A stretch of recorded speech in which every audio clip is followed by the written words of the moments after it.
like a Hellcat.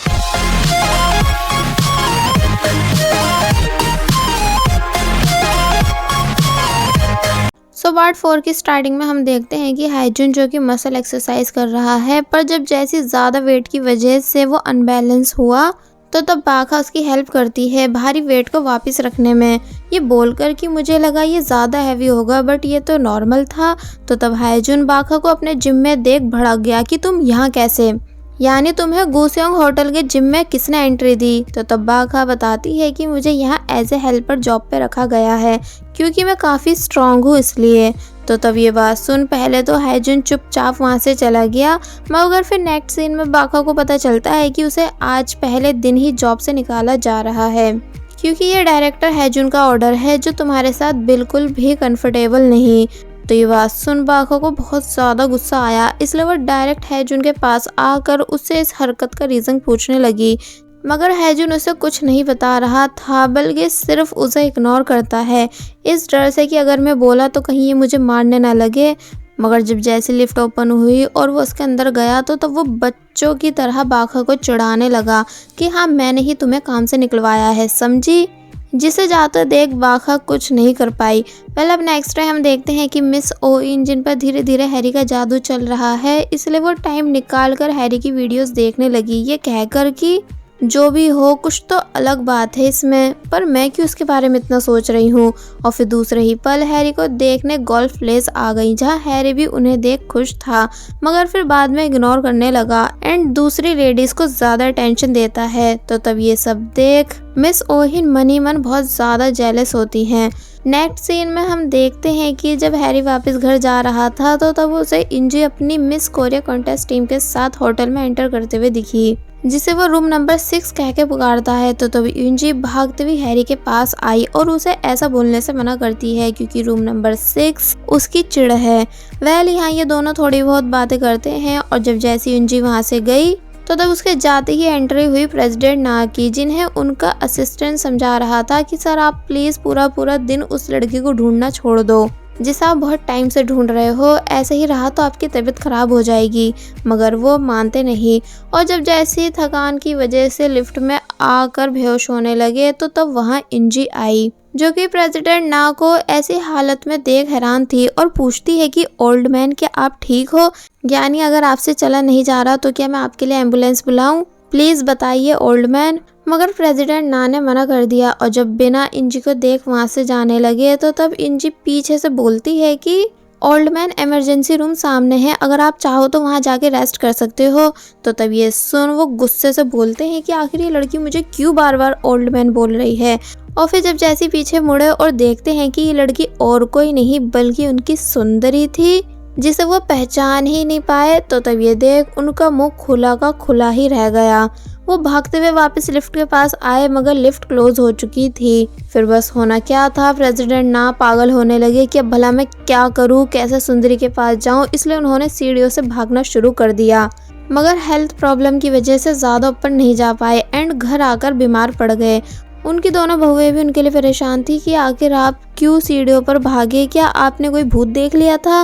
मगर president ना उन दोनों को डांट कर भगा देते हैं। अब नेक्स्ट सीन में हम देखते हैं कि बाखा जो कि अपने बेबी के पास है और सोच रही थी कि अब भला मैं कैसे पैसे कमाऊं, क्योंकि आज वाली जॉब तो उस नकचढ़े हैजुन की वजह से चली गई कि तभी उसके पास एक कॉल आई जिसमें उसे फिर से एक और जॉब मिल चुकी थी गुसेंग होटल में। तो तब ये सुन वो बहुत ज़्यादा खुश होती है। एक्चुअली बाखा अपनी सभी जॉब्स गुसेंग होटल में इसलिए ढूंढ रही है ताकि अपने हस्बैंड की डेथ की मिस्ट्री सॉल्व कर सके, जो कि गुसेंग होटल के टच में रहकर ही पॉसिबल है।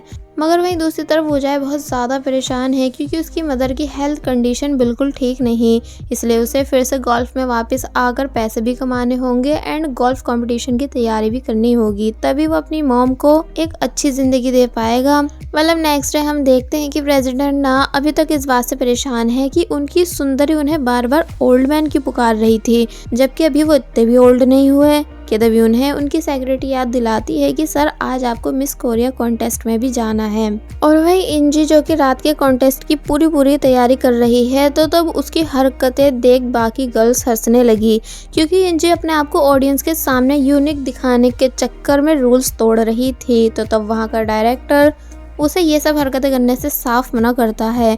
और वहीं दूसरी तरफ हाईजुन जब जैसी अपने असिस्टेंट के साथ गोल्फ कोर्स आया जहाँ की क्लीनिंग चल रही थी, तो तब उसे किसी की आवाज़ जानी पहचानी लगी, जो कि और किसी की नहीं बल्कि बाघा की थी। हाईजुन बाघा के क्लोज आने लगा, मगर जब जैसी बाघा ने गलती से बॉल पीछे फेंकी तो तब वो बॉल हाईजुन के इतने जोर से लगी कि वो नीचे ही गिर गया। बाघा हाईजुन को देख लेती है एंड अब क्योंकि पिछली जॉब उसकी हाईजुन की वजह से गई थी, इसलिए वो इस बार अपना फेस हाइड करते हुए वहां से जाने लगी। मगर हाईजुन तब भी बाघा को रोक उसका फेस देख लेता है और पूछता है कि तुम फिर से, यानी क्या पूरे जहान में हमारा ही होटल बचा है जिसमें तुम्हें जॉब करनी है। तो इस पर पहले तो बाघा ने माफी मांगी, देन बताती है कि एक्चुअली होटल मेरे गेस्ट हाउस के काफी करीब है, इसलिए मैं यहाँ जॉब करना चाहती हूँ ताकि जल्द से जल्द अपने बेबी के पास भी पहुँच सकूँ। बाकी मेरा और कोई इरादा नहीं, आप प्लीज़ मुझे माइंड नहीं करें बल्कि सिर्फ इग्नोर करें। तो तब हाईजुन ये कहकर चला गया कि मैं तुम्हें हमेशा इग्नोर ही करता हूँ, तुम खुद मेरे रास्ते में आ जाती हो। वेल अब रात हुई जहाँ हम देखते हैं कि जायवून जो कि गोल्फ कोर्स से जब वापस घर आ रहा था कि तभी गुंडे उसका रास्ता रोक उसे काफ़ी बुरी तरह मारने लगे, ये बताकर कि वो उसे सबक सिखा रहे हैं ताकि वो नाही को डेट करना छोड़ दे, क्योंकि उन्हें यहाँ नाही की मॉम ने भेजा है। जिसे पिटते हुए बाघा भी देख लेती है, जो कि वो भी वापस घर आ रही थी, इसलिए जोर से चिल्ला पूछती है कि आखिर तुम लोग वूजाए को क्यों मार रहे हो। और फिर उसने उड़ते हुए अपने हेड से सामने वाले पर्सन पे अटैक किया, जिसे उसके दोस्त उठाने लगे। बाघा वैसे तो इन लोगों को ज़्यादा मारती नहीं, पर जब जैसी नोटिस करती है कि इन लोगों ने वूजाए का खून भी निकाल दिया है, इसलिए बहुत ज़्यादा गुस्से में आकर गुंडों की पिटाई करने लगी। और पुलिस को कॉल मिला, नागवन गेस्ट हाउस के पास आने को कहती है। तो पुलिस का नाम सुन वो तीनों तभी वहाँ से भाग गए।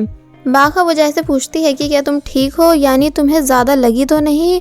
और फिर वो उसे अपने साथ गेस्ट हाउस ले आई, जहाँ बाकी सब लोग भी वूजाए की ऐसी हालत देख परेशान थे एंड पुलिस में रिपोर्ट करने को कहते हैं, मगर वूजाए ने मना कर दिया।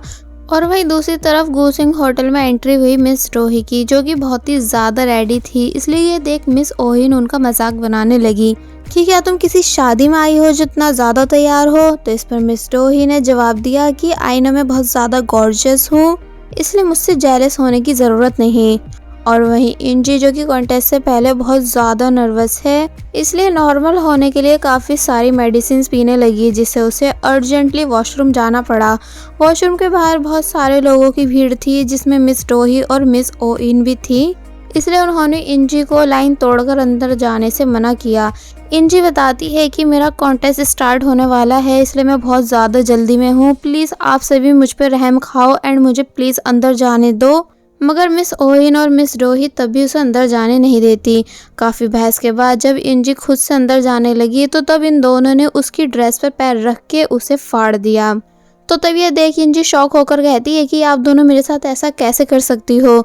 तो तब वो दोनों बोलने लगी, क्या यानी हमने तो कुछ भी नहीं किया, इसलिए हमारे मुंह मत लगो। तो तब इंजी बेचारी उन दोनों को कुछ भी नहीं कह पाई और बस रोती ही गई।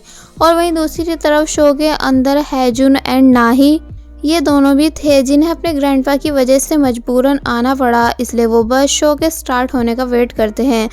देन फाइनली शो स्टार्ट हुआ, जहां सभी कॉन्टेस्टेंट्स को बुलाया जा रहा था, मगर बेचारी इंजी अभी तक अपनी ड्रेस को लेकर परेशान थी, इसलिए उसे सेफ्टी पिन से जोड़ने लगी एंड देन फाइनली रेडी हुई अपने नंबर पर अंदर जाने के लिए। मगर जब जैसी स्टेज पर सभी के सामने आई, तो तब ड्रेस के अनबैलेंस होने की वजह से उसे कंफर्टेबल फील नहीं हो रहा था। मिस रोही कहती हैं कि अरे देखो, ये तो वही लड़की है ना, काश इसका पैर मुड़ जाए। कि तभी ऐसा ही हुआ और इंजी गिरते गिरते बची, जिसे वो और ज़्यादा नर्वस थी, इसलिए माइक पर ये बोल देती है कि हेलो मैं कंटेस्टेंट नंबर 3, नाम रूम नंबर 6। तो ये सुन सभी लोग उसके ऊपर हंसने लगे, क्योंकि उसने गलती से नाम की जगह अपनी चिड़ बता दी थी। और वहीं दूसरी तरफ इंजी की फैमिली जो कि कॉन्टेस्ट में जाने के लिए रेडी थी, मगर उन्हें वूजाए की वजह से देर हो गई। पर अब वूजाए की बैंडेज करने एंड उसे मेडिसिन देने के बाद ये सभी कॉन्टेस्ट में जाने का डिसाइड करते हैं, ये सोचकर कि कम से कम रिजल्ट अनाउंसमेंट ही सुन लेंगे। और वही शो में जहां हाईजुन बोर होके सो चुका है एंड सभी कंटेस्टेंट्स की परफॉर्मेंस हो चुकी है, इसलिए अब 2 फाइनलिस्ट का नाम अनाउंस किया जाएगा, जिसमें सबसे पहले नाम किसी और लड़की का था एंड सेकंड इंजी का। तो ये सुन इंजी बहुत ज़्यादा खुश हुई और अपने आसपास वाली लड़कियों से प्रॉमिस करने लगी कि मैं तुम सबको ट्रीट दूंगी, और फिर बहुत ज़्यादा खुश होते हुए आगे आ गई। जिसे ऐसे हिलता देख मिस डो ही पूछती हैं कि क्या इसने पी रखी है। फाइनल रिजल्ट प्रेसिडेंट ना को अनाउंस करना है, इसलिए जब जैसे उन्हें स्टेज पर बुलाया गया तो वो अपने सामने इंजी को देख बहुत बुरी तरह शॉक रह गए कि क्या सुंदरी भी यहाँ है। एंड अब क्योंकि उन्हें इंजी का नाम पता है मगर विनिंग लेटर पर दूसरी लड़की का नाम था, इसलिए वो लाख कोशिश करने के बाद भी अनाउंसमेंट नहीं कर पा रहे थे कि जैसे सुंदरी हार चुकी है और दूसरी लड़की जीत चुकी है, जिनके इस बिहेवियर से सब हैरान होने लगे। मगर फिर बाद में बहुत हिम्मत करने के बाद उन्होंने फाइनली रिजल्ट अनाउंस कर ही दिया। तो तब उसे सुन इंजी नीचे गिरकर बहुत बुरी तरह रोने लगी। मगर प्रेसिडेंट ना की दोनों बहू इंजी को ऐसी हालत में देख खुश थी। प्रेसिडेंट ना से विनर को क्राउन पहनाने के लिए बोला गया, मगर वो विनर को छोड़ बल्कि इंजी के पास आए और उसे उठाने के बाद वो विनिंग क्राउन इंजी को पहना देते हैं। तो तब ये नज़ारा देख सभी के होश उड़ गए कि आखिर प्रेसिडेंट ना क्या कर रहे हैं, क्या ये पागल हो गए हैं। बट प्रेसिडेंट ना इंजी से कहते हैं कि भले ही उस लड़की ने कॉन्टेस्ट जीता हो मगर तुमने जीता है मेरा दिल। तो ये सुन इंजी हैरान होने लगी। जिसके बाद ये सीन यही कट हुआ और फिर काफ़ी देर के बाद हम देखते हैं कि अब नागवान वाले भी गुस्सेंग आ चुके हैं, जहां बाहर हैरी को रुकना पड़ा अपनी स्टूडेंट से बात करने की वजह से। मगर जब जैसे बाकी सब अंदर आए तो तब वो सभी अपने सामने खड़ी हाईजून की फैमिली को देख रुक गए। यानी यहाँ एक तरह से जंग का माहौल बन गया क्योंकि यहाँ सारे एक दूसरे के दुश्मन हैं। मिस्टर बॉक प्रेसिडेंट ना को देख कहते हैं कि जब जब मैं तेरी शक्ल देखता हूँ तो मुझे पास्ट का सब याद आ जाता है। और बस फिर इतना बोलकर उन्होंने डायरेक्ट प्रेसिडेंट ना का कॉलर पकड़ लिया, जिसे बाकी सब लोग छुटा रहे थे। प्रेसिडेंट ना कहते हैं कि मुझे नहीं पता था कि आज तुम दोनों से मुलाकात होगी। तो वहीं मिस डो ही मिस्टर चॉय से लड़ने लगी। यानी यह सिचुएशन काफ़ी बिगड़ चुकी थी, इसलिए मिस्टर बॉक प्रेसिडेंट ना को पकड़ साइड में ले जाने लगे मारने के लिए। कि तभी हम देखते हैं कि इंजी जो कि बहुत ही ज़्यादा दुखी है क्योंकि वह हार चुकी है, इसलिए काफ़ी ज़्यादा ड्रिंक करने लगी। शो के मैनेजर उसे वहाँ से जाने को कहते हैं तो तब इंजी बहुत चालाकी से 2 शैम्पेन्स की बोतल को छुपा कर अपने साथ ले गई। और जब नशे की हालत में एरोप्लेन बनकर उड़ रही थी कि तभी देखती है कि सामने वही 2 औरतें हैं जिसने उसकी ड्रेस को फाड़ा था। इसलिए ये देख बस फिर होना क्या था, इंजी इन दोनों को निशाना बना भागती हुई उनके पास आई। जिस ऐसी हालत में देख सब हैरान थे और फिर वो मिसाइल्स की तरह बोतल्स को ओपन कर एक केप मिस डोही के मारती है तो दूसरा मिस ओही इनके। और अब इससे पहले कि इन दोनों पर शैम्पेन की बरसात होती कि तभी हैजून बीच में आ गया, जिसके मुंह के अंदर वो सारी शैम्पेन चली गई। मगर जो बात है उन्होंने कैसे भी करके अपनी घर की औरतों को बचाया। हैरी भी वहां पहुंचकर ये नज़ारा देख लेता है और अब क्योंकि दुश्मन की गैंग ज्वाइन करने से उसकी मिस ओहिन से सेटिंग खराब होती, इसलिए वो सामने नहीं आया। बोटल्स के एंड होने के बाद दोनों लेडीज ने इंजी के बाल पकड़ लिए, जिन्हें रोकने के लिए बाघा उन तीनों के बीच आई, मगर तभी उसके बाल ना ही पकड़ लेती है। चारों लेडीज एक दूसरे को बहुत बुरी तरह मार रही थी, जैसे ये होटल कोई होटल नहीं बल्कि जंग का मैदान हो। तो तब उन सभी को ऐसा करता देख हाईजून बिल्कुल भी बीच में नहीं आया। बाघा का बेबी शोर सुन रोने लगा, इसलिए बाघा अपने बेबी को लेकर वहां से चली गई। मिस यांग अपने हस्बैंड को लड़ाई रोकने के लिए कहकर खुद भी बाघा के पीछे चली जाती हैं। तो तब मिस्टर चॉय हल्की आवाज़ में कहते हैं कि लेडीज रुक जाओ, क्योंकि उन्हें डर था कि कहीं ये सब उन्हें भी ना मारने लगे। इसलिए हाईजून उन्हें सिर्फ चुपचाप खड़े होने को बोलता है। हैरी को ये सब देखने के बाद भागने में प्रॉफिट लगा, इसलिए वो पतली गली से निकल लिया। मगर जब जैसे प्रेसिडेंट ना आए और देखते हैं कि सुंदरी खतरे में है तो वो इसलिए अपनी दोनों बहुओं को दूर करके इंजी को बचाते हैं, जिन्हें ऐसा करता देख किसी को समझ नहीं आ रहा था कि वो आखिर किसकी साइड हैं। और बस फिर इसी के साथ पार्ट 4 यहीं पर एंड हो जाता है। There was a time when you had me falling to the ground. For next part, please subscribe my channel and hit the bell icon. Thank you.